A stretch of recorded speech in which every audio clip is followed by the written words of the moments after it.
같이 보도록 하겠습니다. 본문이 좀 바뀌었는데요. 시편 16편으로 보도록 하겠습니다. 시편 16편 1절에서 6절 말씀입니다.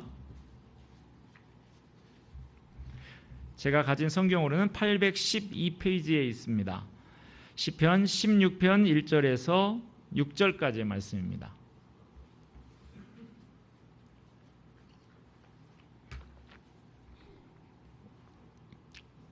시편 16편 1절에서 6절까지 저와 여러분 한 절씩 교독하도록 하겠습니다. 하나님이여 나를 지켜주소서. 내가 주께 피하나이다.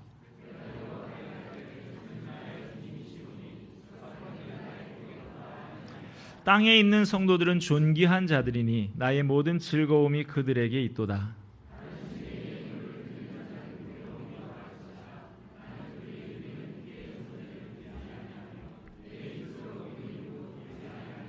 여호와는 나의 산업과 나의 잔의 소득이시니 나의 분깃을 지키시나이다.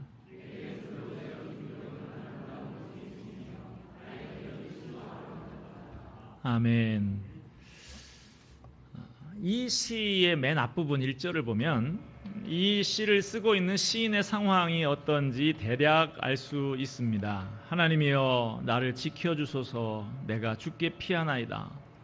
정확히 어떤 상황인지 구체적으로 알 수는 없어요. 그래도 쫓기는 상황, 고통당하는 상황, 불안한 상황인 것만큼은 틀림없는 것 같습니다. 그런데 그런 어려운 상황에 처한 시인의 입에서 독특한 고백이 나옵니다. 본문 3절 볼까요? 땅에 있는 성도들은 존귀한 자들이니 나의 모든 즐거움이 그들에게 있도다. 여러분 뭔가 좀 이상하지 않습니까? 이 문장을 이렇게 바꾸는 것이 성경에 더 어울릴 것 같다라는 생각도 해봤습니다. 하늘에 계신 하나님은 존귀한 분이시니 나의 모든 즐거움은 주님께 있도다. 땅에 있는 성도, 이게 아니고 하나님이 존귀하신 분 아닌가? 이렇게 해야 시편에 더 어울리지 않나? 라는 생각도 해봤습니다. 본문 6절도 볼까요? 내게 줄로 지어준 구역은 아름다운 곳에 있으며 나의 기업이 실로 아름답도다. 여러분 이런 고백을 하고 있는 시인이 누굽니까? 온갖 산전수전을 다 겪으면서 믿음의 단련을 받은 다윗입니다. 중국의 한 지방에는 이상한 풍습이 있다고 그럽니다. 아기가 태어나자마자 엄마 젖을 물리기 전에 5가지의 맛을 차례로 보여준다고 그래요. 맨 처음에 혓바닥에다 식초를 한 방울 떨어뜨립니다. 그러면 아이가 얼굴에 오만상을 찡그리고, 식초 어른도 그런데 애가 얼마나 그러겠어요. 그 다음에 짠 소금을 입에다가 또 그렇게 묻혀줍니다. 그 다음 쓴 한약을 맛보게 해주고요. 다음에는 가시를 혀끝을 살짝 탁 찔러서, 이거 맛이라고 해야 되는지 모르겠는데 따끔한 맛을 보여줍니다. 그 다음에 마지막으로 설탕을 혀끝에다가 묻혀주고, 그 후에야 엄마 젖을 비로소 물려준다고 그래요. 이렇게 아이에게 신맛, 짠맛, 쓴맛, 아픈 맛, 단맛을 가르쳐 주는 것을 오향교육이다라고 한다고 합니다. 인생의 단맛을 보려고 하면 그보다 앞서서 신맛, 짠맛, 쓴맛, 아픈 맛 모두 겪어야 네 인생이 얼마나 달콤한 것인지를 알게 된다라는 것을 가르쳐 주기 위한 중국인의 지혜라고 합니다. 오늘 본문을 쓴 시인, 인생의 신맛, 짠맛, 쓴맛, 아픈 맛 모두 겪으면서 믿음의 단련을 받은 다윗입니다. 지금도 이 시를 쓰고 있는 상황도 정확히 알 수 없지만 쫓기는 상황인데, 어려운 상황인데, 불안한 상황인데도 시인은 주님을 깊이 신뢰하며 고백을 하고 있습니다. 땅 위에 있는 성도들은 존귀한 자들이니 나의 모든 즐거움이 그들에게 있도다. 지금 내 곁에 있는 성도들 참 귀한 사람들이고 나의 모든 즐거움이 그들에게 있습니다. 여러분 옆에 있는 사람들 한번 보십시다. 얼굴 한번 보세요. 이 왼수 이러지 마시고요. 존귀한 사람입니다. 하나님께서 내게 허락하신 가정, 나와 맺어주신 성도들, 이분들은 하나님께서 하나밖에 없는 아들을 십자가에 내어주시기까지 사랑하신 존귀한 사람들이다 하는 것입니다. 십자가 위의 주님, 얼마나 외롭고 얼마나 고통스러우셨을까요? 주님은 몸서리치는 고통으로 몸부림치면서 절규하셨습니다. 그 고통을 바라보는 하나님 아버지의 마음은 또 얼마나 아프고 쓰라리셨을까요? 고통당하는 아들을 바라보는 아버지의 마음, 하나님만큼은 아니어도 저도 조금은 알 것 같아요.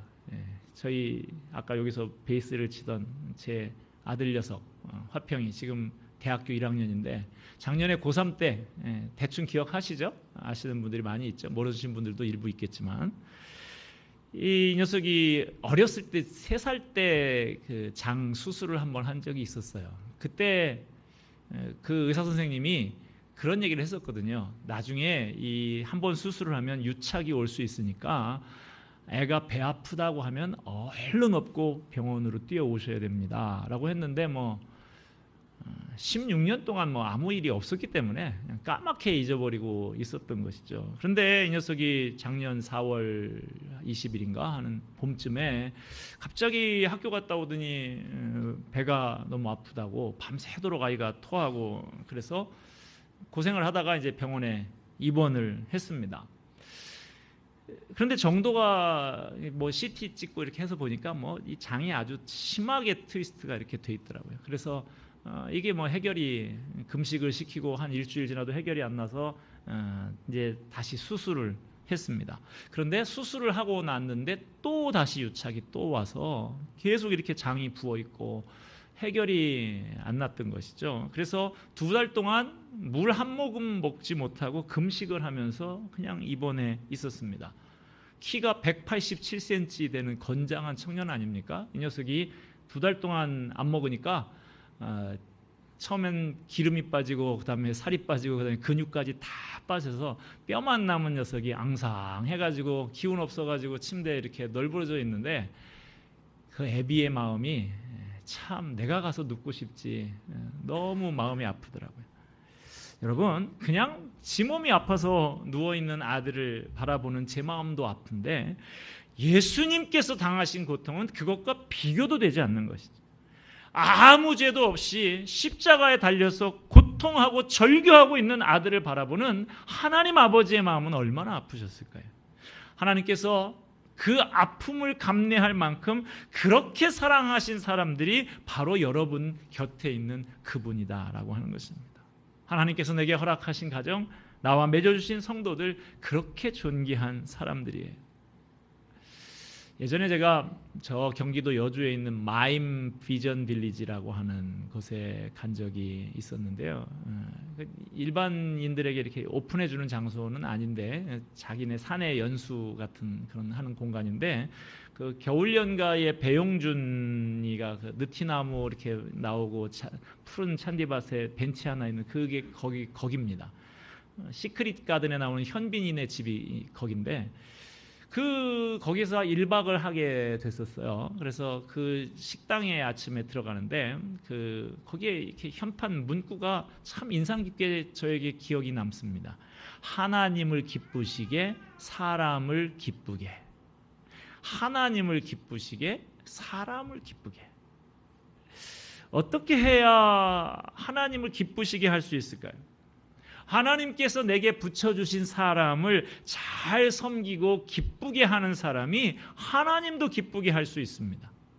눈에 보이는 사람도 잘 사랑하고 섬기지 못하는 사람이 눈에 보이지 않는 하나님을 어떻게 잘 섬긴단 말이냐? 이것이 성경의 가르침입니다. 땅에 있는 성도는 존귀한 자들이니 나의 모든 즐거움이 그들에게 있도다. 다시 한번 옆에 있는 분들 한번 쳐다보시기 바랍니다. 바로 이분들이 하나님이 아들을 내어주시기까지 사랑하신 존귀한 분들입니다. 믿습니까? 자, 옆 사람에게 인사 한번 하십시다. 당신을 보니 밥맛이 납니다. 당신을 보니 밥맛입니다. 이러시면 안 됩니다. 여러분, 내 눈앞에 있는 이 사람도 사랑하며 섬기지 못하면서 눈에 보이지 않는 하나님을 사랑하면서 섬긴다고요? 거짓말입니다. 우리가 여기에서 천국을 이루지 못하면 다른 데 어디 가서 천국을 찾아보십시오. 못 찾습니다. 서로 섬기며 함께 울고 함께 웃는 천국 같은 교회를 만들어가는 저와 여러분이 되기를 바랍니다. 내게 줄로 재어준 구역은 아름다운 곳에 있으며 나의 기업이 실로 아름답도다. 여러분이 지금 계신 삶의 자리, 그 삶의 현장, 그 자리가 하나님께서 나를 불러 세워서 줄로 재어준 아름다운 자리입니다. 하나님이 불러 세워주신 자리, 그러면 그거는 뭐 목회자의 자리나 선교사의 자리라고 생각하기가 쉬운데요. 그러나 성경을 보면 그렇지 않습니다. 성막 건축 기사를 보면요, 부살렐과 오홀리압 같은 건축 기술자들이 등장하고 있죠.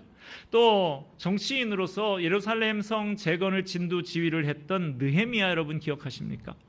바벨론 제국의 고위 공무원이었던 다니엘 기억하십니까? 의사였던 누가도 있지 않습니까? 이 사람들 모두 다 교회에서 풀타임으로 사역했던 사람들 아니었지만 다 하나님의 부르심을 받은 자리에서 아름답게 쓰임을 받았던 사람들이라는 사실입니다. 흔히 나 같은 사람의 삶은 하나님의 위대한 계획에서 별로 중요하지 않을 거라고 생각들을 합니다. 그렇지 않습니다. 아이들 잘 가르치고 사업을 성실하게 경영해서 성장시키고 건강한 지역사회를 만들어가는 것, 그것이 결코 하나님의 부르심과 무관하지 않습니다. 우리를 향한 하나님의 부르심은 멀리 있지 않습니다. 우리의 눈앞에 있어요. 하나님께서 나를 불러서 세워놓으신 그 자리, 그 상황이 하나님의 부르심과 관련이 있습니다. 그러므로 지금 내가 있는 자리에서 나에게 요청되고 있는 일들을 충성되게 감당하는 것, 그것이 곧 하나님의 부르심을 따르는 복된 인생이 되는 길인 것입니다. 우리 인생에 때때로 기회가, 섬기는 기회가 주어집니다. 몸으로 섬길 기회, 은사와 재능으로 섬길 기회, 물질로 헌신하며 섬길 기회가 주어집니다. 여러분, 내게 섬길 기회가 주어지는 것이 은혜입니다. 내게 섬길 기회가 오면 하나님께서 내게 은혜 주시는 줄로 알고 감사하며 섬기는 여러분이 되시기를 바랍니다. 지난번에 제가 광고 시간에 말씀을 드렸지만 이번에 캄보디아 단기 선교를 갔다가 지난 수요일 날 돌아왔는데요. 김광석 선교사, 차정각 선교사, 우리가 후원하는 두 선교사님에게 찾아가서 우리가 사역을 하고 8일 동안 사역을 하고 그렇게 돌아왔죠. 가기 전에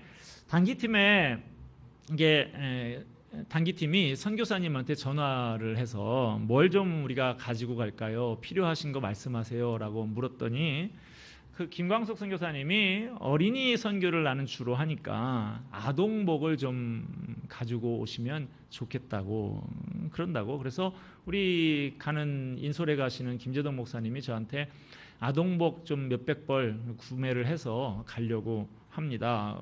그러기에 제가 생각나는 사람이 있어서 잠깐만 기다려보라고 그러고 전화를 했어요. 저하고 예전에 제자훈련을 했던 그 형제분이 아동복 사업을 하는 분이 있어서 그래서 전화를 했죠. 우리 캄보디아에 이번에 단기 선교를 가는데 집사님 아동복을 해서 제가 전화를 드렸어요. 그랬더니 이 형제가 한 2초 만에 바로 답이 나와요. 이렇게 저에게 섬길 기회를 주셔서 감사하다고 제가 무상으로 몇백 벌 보내드리겠다고. 이번에 간 팀원들이 다 봤지만 옷이 너무 좋은 옷이 왔어요. 아주 좋은 옷이 와서 캄보디아에 있는 애들이 우리 애들보다 더 좋은 옷을 입는 것 같아요. 그렇게 인터넷에서 아주 잘 팔리고 있는, 쇼핑몰에서 잘 팔리고 있는 그런 옷을 우리가 협찬을 받아서 그렇게 갔습니다. 얼마나 감동이 되고 감사한가 하는 생각이 들었어요. 기회가 딱 주어지니까 바로 딱 나에게 주신 기회다, 은혜다, 이렇게 하는 형제의 모습을 봤습니다. 저에게는 참 하나님이 이상한 기회를 많이 주셨는데, 건축의 기회를, 저 건축학과 안 나왔는데 건축의 기회를 많이 주셔서 전도사 시절부터 가는 교회마다 건축을 했어요. 5번인가 6번인가. 저 일산에서도 건축했지, 저 서울 장충동에서도 건축을 했지, 여기서는 그럴 일이 없겠지 하고 왔더니 3년 만에 저 드림하우스 건축했지. 그런데요, 좀 힘들더라고요. 맨날 먼지 나는 데서 맨날 쉬는 날도 없이 그렇게 계속 건축하니까 제 마음에 어떤 마음이 드냐면, 하나님, 제가 목사지 목수입니까? 왜 나는 가는 데마다 건축입니까? 저 일산에서 사역하다가 퇴직금 받은 거 장충동 교회 건축할 때 몽창 드리고, 장충동에서 11년 사역하고 퇴직금 받은 거 이거 드림하우스 할 때 몽창 드리고, 하나님, 나는 뭐 먹고 삽니까? 제가 막 그런 마음이 들었어요. 그런데 가만히 생각을 해보니까 이게 하나님의 은혜였어요. 여러분, 잘 되는 교회에서 건축을 하나요? 안 되는, 문 닫기 직전에 교회가 건축을 하나요? 잘 되는 데가 하잖아요. 미래를 바라보고 꿈이 있는 교회가 건축을 하나요? 그저 그냥 현상 유지나 하자 하는 데서 건축을 하나요? 미래 바라보는 교회가 하잖아요. 그러니까 가만히 생각해 보니까 하나님이 나를 잘 되는 교회, 부흥하는 교회, 날마다 미래를 꿈꾸는 교회에다가 계속 보냈다라는, 이것이 은혜였구나라는 생각을 하게 됐습니다.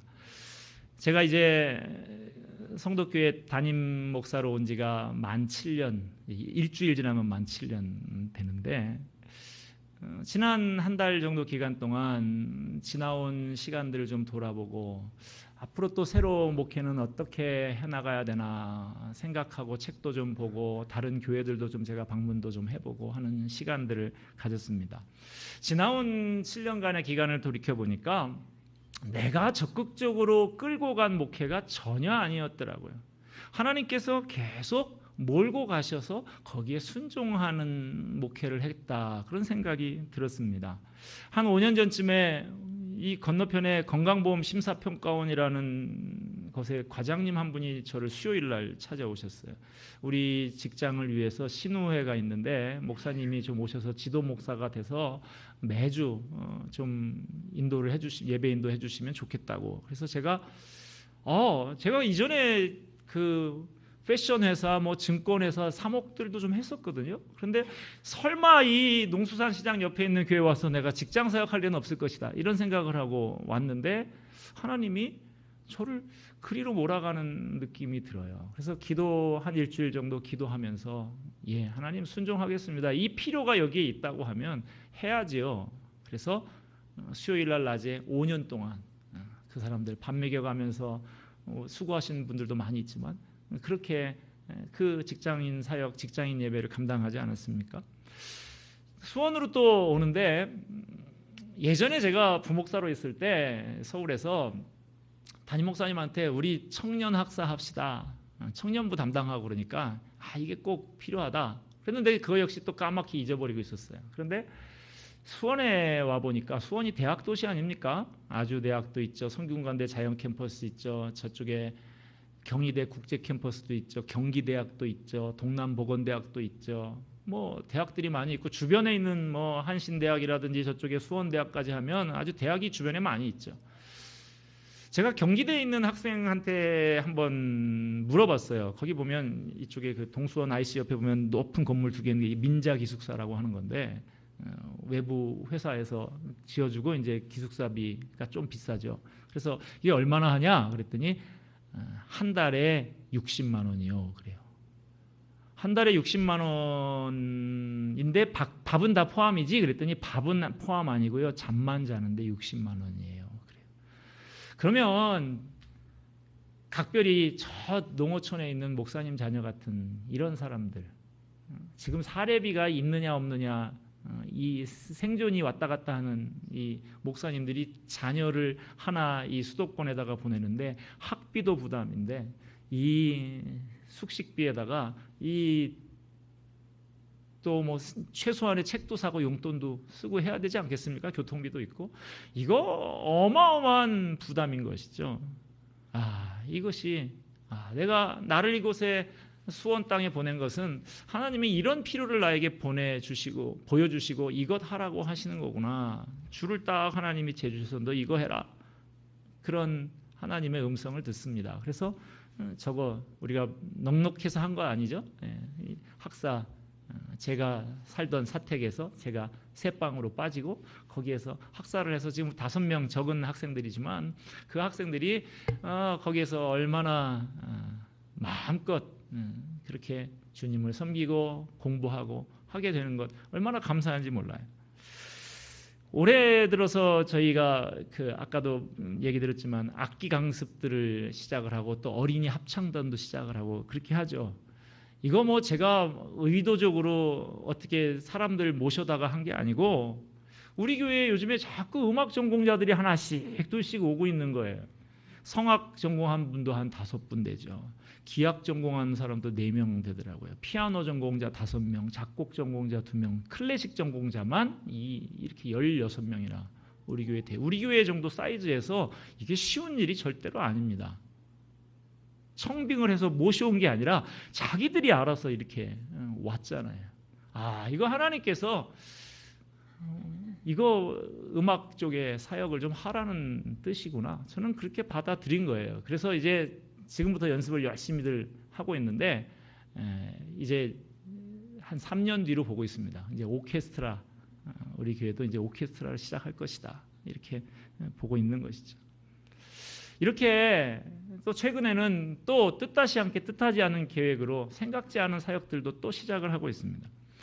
모두 다 의도하지 않은 사역이었지만 하나님께서 필요를 보여주시면서 몰아가시는 대로 재어주시는 대로 그렇게 순종했더니 지나고 보니까 이게 다 의미 있고 보람 있는 사역들이었던 것입니다. 여러분에게도 권면을 드립니다.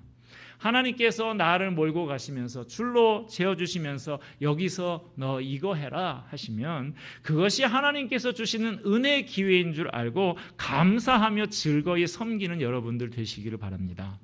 교회에서도 그래야 되지만요. 여러분, 하나님께서 우리의 인생을 평가하실 때 내가 있는 삶의 자리, 그 삶의 현장에서 얼마나 하나님의 자녀답게 살았느냐 그거 보실 것입니다.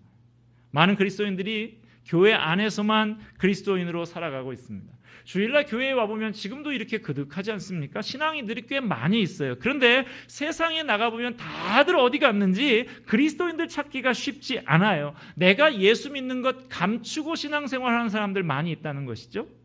그러나 제가 여러분에게 그렇게 많이 강조했던 성경구절 로마서 12장 1절 이렇게 말씀합니다. 형제들아, 내가 하나님의 모든 자비하심으로 너희를 권하노니 너희 몸을 하나님이 기뻐하시는 거룩한 산 제물로 드리라. 이는 너희가 드릴 영적 예배니라. 우리 몸을 산 제물로 드리라고 하십니다. 제물이라는 것은 원래 죽여서 드리는 것인데 살아있는 제물로 드리라고 그러셔요. 산 제물이 되는 것은 어떻게 하는 것일까요? 산 제물이 되는 것은 최선을 다해서 주님이 기뻐하시는 삶을 사는 것입니다. 어떤 분이 그러더라고요. 사는 게 죽는 것보다도 더 힘들어요, 목사님.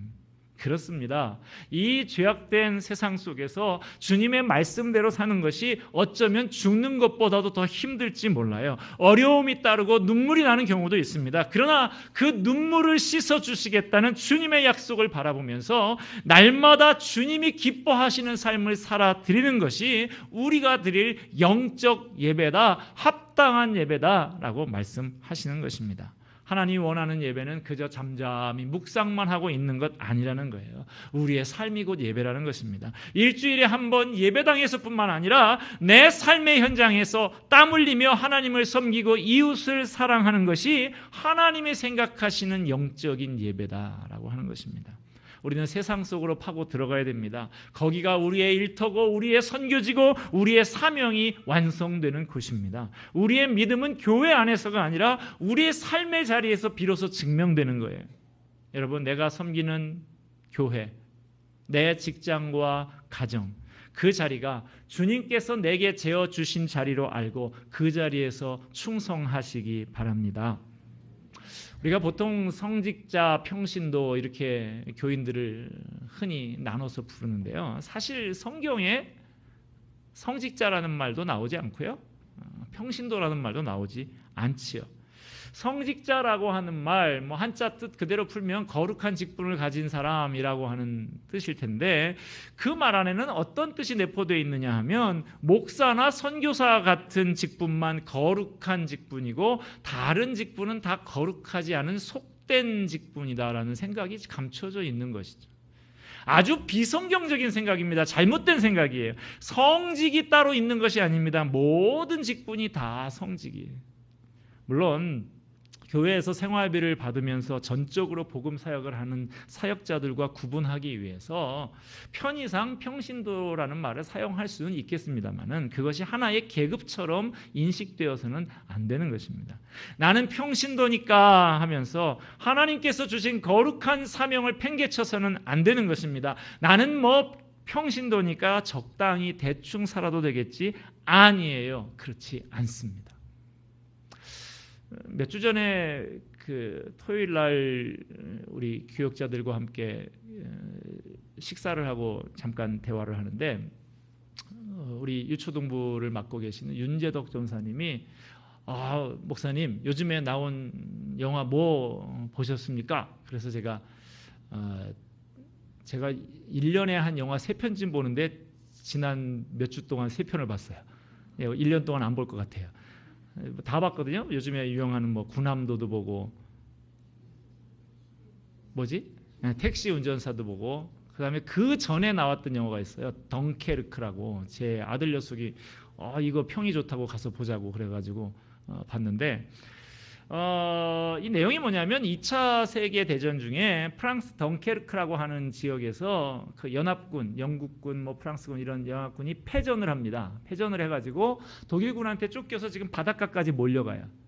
30만 명이 넘는 사람들이 지금 포탄이 날라오고 독일군이 몰려오고 최후 방어선을 치고 저항을 하면서 영국에서 이제 바다 건너에서 배를 보내가지고 이제 철수 작전을 하는 거예요. 그런데 여러분 거기에 30만 명이 넘는 사람이 있는데 배로 몇 명씩이나 날르냐고요. 지금 독일군이 바로 턱 앞에까지 와서 포탄이 막 날라오는데 그래가지고 영국의 수상 처칠이 우리 목표는 저기서 3만 명 정도를 건져내는 것이다. 그럼 뭐예요? 27만 명 이상 되는 사람은 거기서 죽는 것을 감수하겠다 이거 아니에요. 그런데 놀라운 일이 벌어집니다. 영화의 마지막 장면 부분에서 큰일 났어요. 이거 스포일러가 돼가지고 여러분들 영화 보시면 재미가 하나도 없는데 영국의 해변에서 어선 여객선 할 거 없는 자그마한 민간 선박들이 총 출동을 합니다. 포탄이 떨어지는 그 적진 해변 거기에 그 사람들이 다 가가지고 자기들 젊은이들 죽어가는 그 군인들을 그렇게 실어서 나르는 거예요. 그래서 그 바닷가 해변에 프랑스 해변에 배가 가득하게 있는 그 장면이 마지막 엔딩 장면인데요. 그 윤재덕 전사님이 그 영화를 덩케르크 보셨습니까? 그래서 나도 그거 봤다고 그랬더니 그분이 그래요. 저는 그 마지막 장면을 보면서 눈물을 줄줄 흘렸습니다. 그러는 거예요. 그래서 저는 나도 똑같은 영화를 봤는데 나는 눈물 한 방울도 안 났다 그랬더니 뭘 생각하고 그렇게 눈물을 줄줄 흘렸냐고 그랬더니 저는 그 장면에서 교회를 봤습니다. 그래요. 교회를 봤다. 교회가 일부 군함 같은 그런 교역자 몇 명, 목사 그 사람들만 움직이는 교회가 아니라 모든 성도들이 다 같이 헌신의 기회가 주어질 때 그렇게 자기 어선, 조그만 돛담배 그런 거 다 몰고 가서 함께 하나님의 나라를 이루어가는 그 모습을 보면서 그렇게 희생하고 헌신하는 그 모습, 저 모습이 저 바닷가에 떠 있는 배들이 다 성도들이고 그게 교회다. 교회가 이래야 되는 거 아닌가 그런 생각하면서 감동의 눈물을 흘렸다고. 그래서 제가 반성을 했어요. 목사는 왜 그걸 보면서 그걸 못 발견했을까? 여러분, 어떤 교회가 좋은 교회, 건강한 교회일까요? 모든 성도들이 자기가 받은 은사와 능력대로 각자의 자리에서 나름대로 섬기며 동역하는 교회가 아니겠습니까? 내가 지금 있는 자리, 그 자리가 그렇게 주목을 받는 자리가 아니라고 할지라도 나를 그곳에 보내신 주님의 뜻이 있고 내가 감당하기 원하는 사명이 있습니다. 우리도 주님의 사명을 받은 사람들입니다. 어떤 자리에 있든지 주님께서 우리에게 맡겨주신 사명이 있어요. 목사가 아니라 평신도여도 괜찮습니다. 불붙는 열심을 가지고 선교지로 떠나지 않아도 여기에서 남아서 기도와 물질로 후원하는 것도 괜찮습니다. 큰 회사의 높은 자리에 앉아서 주님께 영광을 돌리는 성도도 필요하겠지만 조그마한 회사의 평범한 자리에서 동료를 사랑하며 그에게 복음을 전하는 사람도 반드시 필요한 것입니다. 말씀을 맺습니다. 여러분, 오늘 본문의 말씀 기억하시기 바랍니다. 땅에 있는 성도들은 존귀한 자들이니 나의 모든 즐거움이 그들에게 있도다. 내게 줄로 재어준 구역은 아름다운 곳에 있으며 나의 기업이 실로 아름답도다. 여러분, 하나님께서 내게 붙여주신 사람이 존귀한 사람입니다. 최선을 다해서 사랑하시기 바랍니다. 하나님께서 내게 재어준 자리, 그 자리가 그렇게 주목받는 자리가 아니고 내가 맡은 일이 그리 폼나는 일이 아니어도 여기에 나를 보내주신 주님의 뜻이 있는 줄을 알고 내 삶의 자리에서 최선을 다해 충성하며 주신 사명을 감당하는 사람들 되시기 바랍니다.